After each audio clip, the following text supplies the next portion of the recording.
Assalamualaikum warahmatullahi wabarakatuh. Baiklah, pada video kali ini saya akan menjelaskan tentang e-bisnis.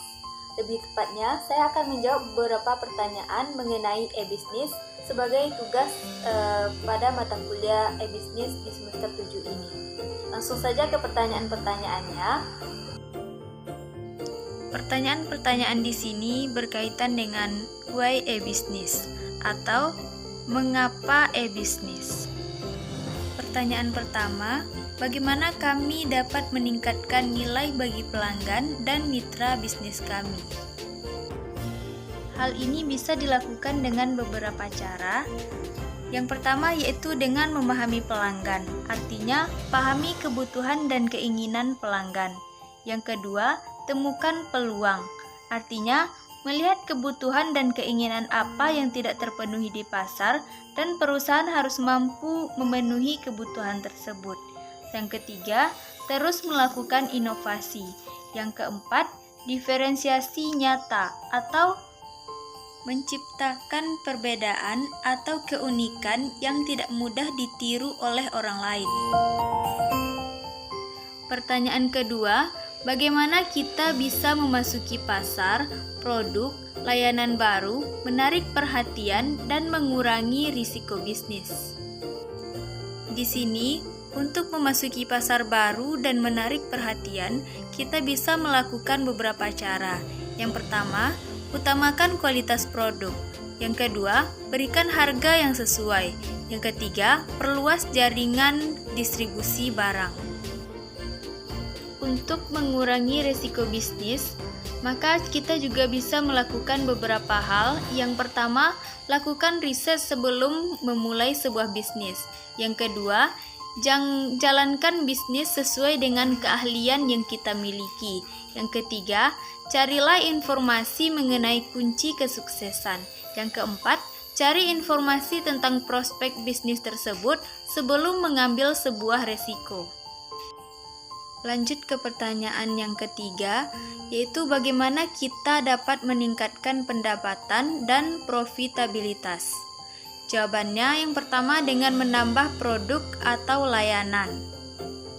Di sini kita dapat mencari tahu produk atau layanan apa yang paling disukai atau memiliki banyak permintaan oleh konsumen, sehingga barang tersebut dapat meningkatkan pendapatan. Yang kedua, dapat dilakukan dengan meningkatkan nilai jual kepada pelanggan. Yang ketiga, memperluas bidang industri. Yang keempat, mencari target konsumen baru. Yang kelima, menghindari kompetisi harga. Pertanyaan yang keempat yaitu, bagaimana kita dapat mempertahankan atau meningkatkan keunggulan kompetitif? Yang pertama, perusahaan dapat melakukan strategi biaya yang memungkinkan untuk menawarkan produk pada harga yang lebih rendah dibandingkan dengan pesaing. Yang kedua, dengan melakukan strategi diferensiasi produk sehingga pelanggan mempunyai persepsi tentang manfaat produk yang unik yang membenarkan harga tinggi. Lanjut ke pertanyaan yang kelima, bagaimana hal ini akan membantu kami mengatasi tantangan bisnis saat ini, misalnya keluhan pelanggan terkait dengan respon yang buruk dan layanan pelanggan? Jawabannya, cara-cara yang telah disebutkan tadi tentunya dapat mengatasi tantangan bisnis, karena perusahaan yang mampu mengidentifikasi sumber daya dan kemampuan yang menjadi kompetisi inti akan mampu lebih efisien dan efektif dalam melakukan bisnisnya. Pertanyaan keenam, bagaimana kita dapat meningkatkan kinerja intraorganisasi kita?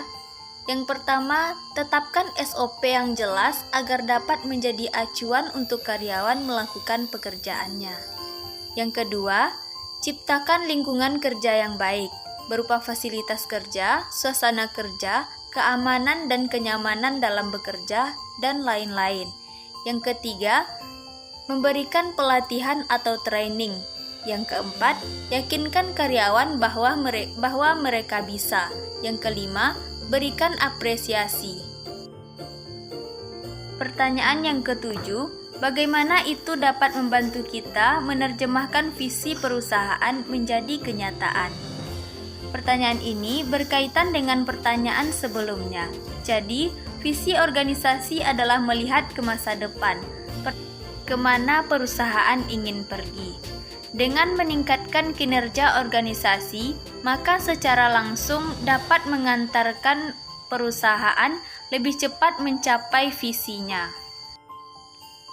Pertanyaan terakhir yaitu, bagaimana kita dapat meningkatkan responsif atau mengubah kondisi pasar? Yang pertama dengan cara meningkatkan kualitas SDM. Yang kedua, responsif atau cepat tanggap terhadap perubahan. Yang ketiga, upgrade teknologi. Yang keempat, meningkatkan akses informasi.